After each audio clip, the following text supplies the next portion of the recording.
There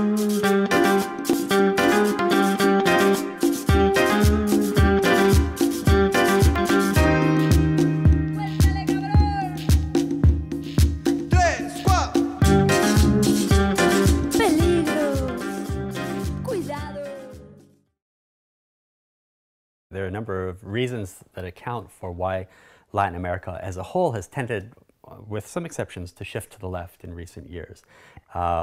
Certainly starting with the election of Hugo Chavez, there have been a succession of elections that have brought left-wing governments to power throughout the region. And even before that, we had very powerful social movements, whether it was the Zapatistas in Mexico, the water wars in Bolivia, the Caracazo in Venezuela. There were clearly rumblings within the region before this wave of elections. And now it's, in many cases, there are left-wing governments that have been in power for three terms. Three things I think really stand out for me. First is disenchantment with neoliberalism. The second is disappointment with the functioning of democracy. And the third is the international context, which I think has favored this. So with respect to neoliberalism, Latin America is the region that has really, because it went into a deep crisis in the 1980s at exactly the moment that the world was shifting toward more neoliberal policies under Reagan and Thatcher, Latin America was forced to go through programs of structural adjustment and stabilization that were incredibly wrenching. And in many cases, not very successful. Not successful even on the terms that neoliberalism would want us to assess its success. That is growth and improvement in employment. That just has not happened. In fact, the record of growth under neoliberalism in Latin America has been incredibly disappointing. That's changed in the last decade with the commodities boom. So now there is economic growth, but it's not a consequence of market reforms. It's a consequence of changing international prices. But those reforms were particularly destructive in countries with weak institutions. It's one thing to implement neoliberal policies in a place like Chile, which has fairly robust institutions, where in fact it's actually possible for the effects of neoliberalism to be somewhat attenuated by the ways in which people can manage to get by. But in a country like Bolivia, with very weak institutions, privatizing water, massively liberalizing markets, promoting foreign investment can actually produce very negative consequences. There are adjustment processes that are going to be hardest for the poorest of the poor, the people who were precisely been excluded under previous economic development models. So the backlash against neoliberalism and the failures of neoliberalism, I think, contributed to the rise of the left. But also democracy has not functioned in the way in which people want. There's no question that the region is overwhelmingly democratic today. All of the leaders of every country except Cuba are democratically elected. The elections may be more or less free and fair. In some cases, very serious questions about electoral processes, but there are no alternatives to democracy. Nobody is proposing to return to any form of authoritarian rule. But I think many of the democracies that emerged out of the transitions were pact democracies. They were democracies that involved bargains among elites, that certain issues would be off the table.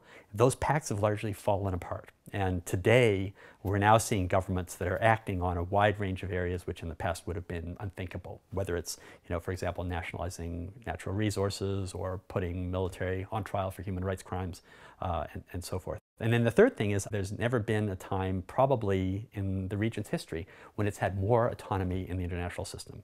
Partly the United States is distracted by problems in the Middle East, but partly I think it has to do with the fact that there has emerged this big gap in terms of the understanding of what the region is in Latin America in relation to the United States and Canada. The United States just has far less influence in the region today than it did in the past. I mean, you take governments like the Evo Morales government in Bolivia in the 1950s, there would have been a US-sponsored coup to overthrow it. The United States is really not playing that game anymore, and that's given Latin America, I think, the autonomy to experiment. And that's, I think, the most exciting thing about the region today is the amount of democratic experimentation that's going on in the region. Each case should be examined on its own terms.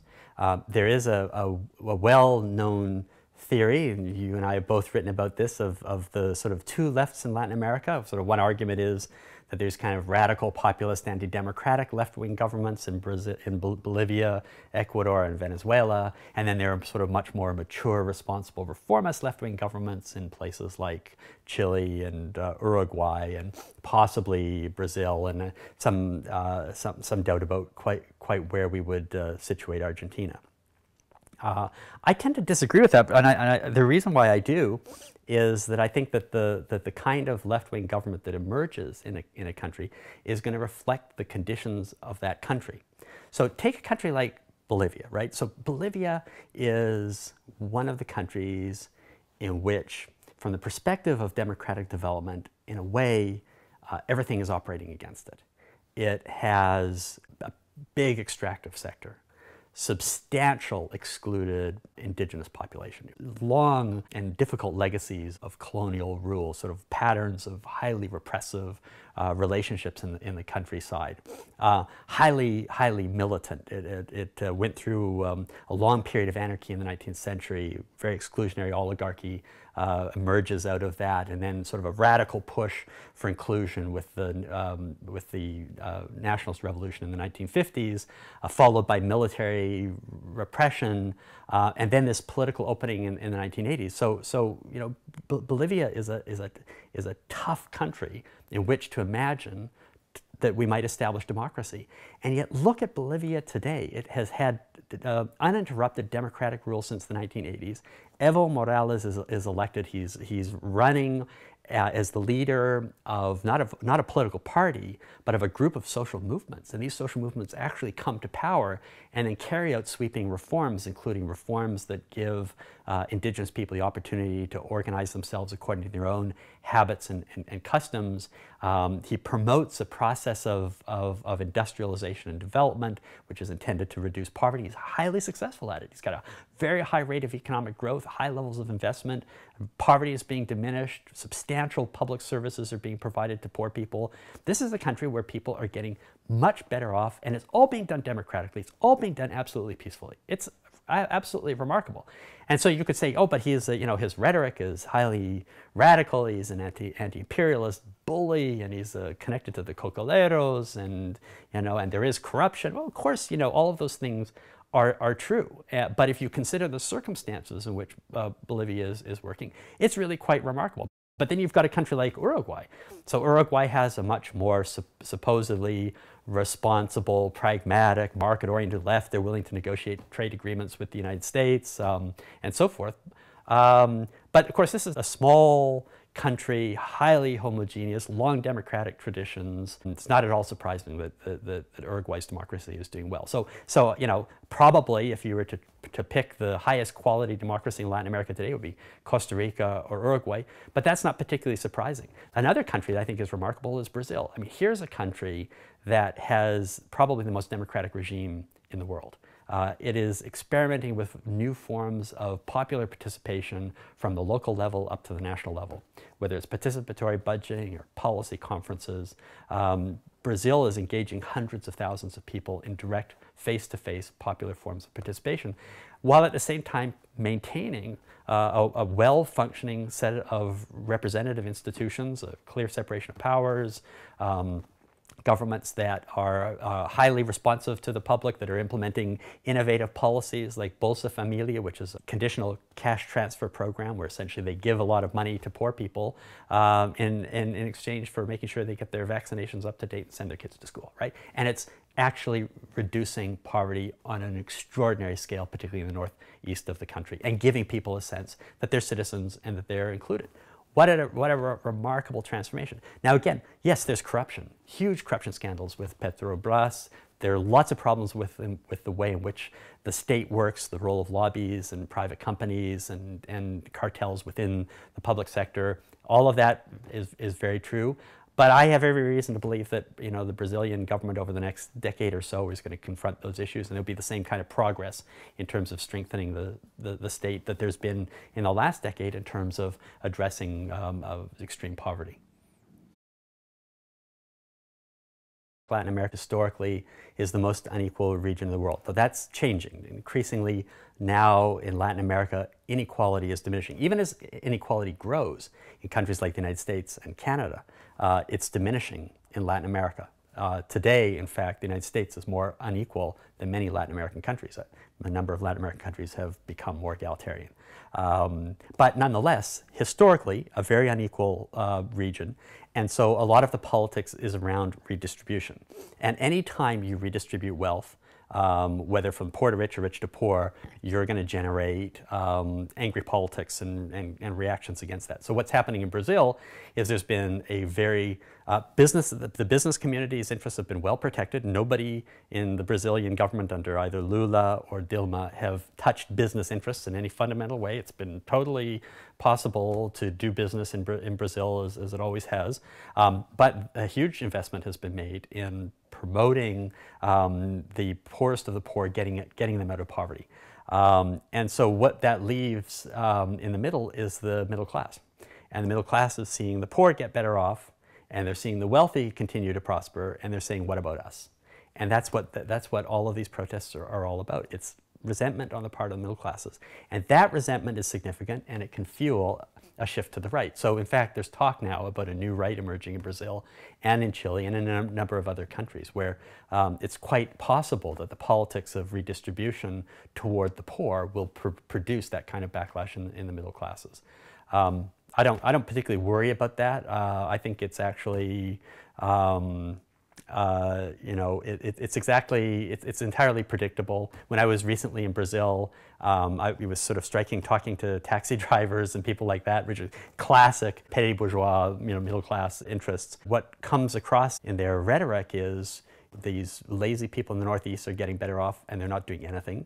And here I am working hard and I'm paying my taxes and I'm not seeing any improvements, right? That's the kind of the sense of the complaint with this government. When I teach Latin American politics, I take my students through the region as it was when I found it as a backpacker at the age of 17 back in 1979, 1980. And you look at Central America in the middle of those awful conflicts, just thousands of people being massacred by their own governments. You look at the Andes under those military dictatorships, the Southern Cone with Pinochet in Chile and this awful, brutal authoritarian regime in Argentina, a less brutal one, but nonetheless a military regime in Brazil. You look at Latin America in the late 1970s, early 1980s, and you compare it with today, it's night and day. People are better off, the politics is more stable, democracies are by and large flourishing with some exceptions. This is a region that is so much better off today than it was a couple of decades ago. It's really like night and day. So the reason for that, I think, is that there's a built-in logic within democratic systems to address people's needs. Democracy provides a way for people to express their needs and to hold governments accountable. And to the degree that governments respond to that, and that's what the left turns are all about, is frustration with governments that came to power in democratic transitions through pacts, but we're not being sufficiently responsive to the needs of the public. And in fact, we're implementing economic recipes that we're hurting people. And the region's shift to the left is about saying our governments have to attend to the needs of the public, and if they don't, we'll throw them out, right? And so that is a very democratic thing. So democracy is good at that. What democracy is not so good at is addressing the needs of those who don't vote, of non-citizens, of future generations, of nature, of the ecology. It's easy to expand the vote and to incorporate more and more people into the political process. But what about future generations? What about the legacies of the policies we pursue today for people in the future? What about non-human interests? What about the state of our environment? What about our ecosystems? What about Mother Earth? How do you incorporate a concern for those issues? We're seeing just terrible, terrible environmental problems worldwide. The dying off of our oceans, massive collapse of fish stocks, horrible problems of contamination of the earth. The Chevron Toxico example in Ecuador is just the most grotesque. But you know, a lot of the extractive industries in the region are incredibly destructive to the environment. They use massive amounts of water, and they leave behind legacies of contamination that are just absolutely huge. We've got problems with climate change, which is going to saddle future generations with all sorts of problems in terms of access to things like water and so forth. And it's not really clear to me how our democracies can address these problems. But where we see most clearly this is a kind of a tension is in places like Bolivia and Ecuador, where indigenous people have argued that the Western approach to development, based on the idea of more is always better, of getting ahead, of the good life, is the wrong goal. That the goal for development should be well-being, living well and living in harmony with one another and living in harmony with nature. And that idea of buen vivir, which has been incorporated into the constitutions of Ecuador and Bolivia, I think represents an attractive alternative to the relentless material accumulation and consumption and waste that's been part of the development models that have been pushed on the region through its entire history. The tension that arises, though, is between that vision on the one hand, but also the need to lift people out of poverty. And one of the reasons why there is a focus on extraction is that extraction generates not only jobs, but huge amounts of wealth and royalties that can then be used for a variety of social programs. So a government like Evo Morales is torn between, on the one hand, wanting high growth investment, lifting people out of poverty, but at the same time wanting to promote the idea of buen vivir, of living in harmony with nature. And how you reconcile those two objectives is very difficult. But one thing seems really clear to me, and that is that cannot be done within the context of a very narrow understanding of what democracy is all about. If democracy is simply people getting together and voting their own self-interest and ignoring the impact of the choices we make today on future generations, ignoring the environmental externalities of everything that we do, not building into our democracy the deliberative and participatory mechanisms that allow us to actually think more carefully about the direction that we're going in the future, then democracy can become part of the problem rather than part of the solution.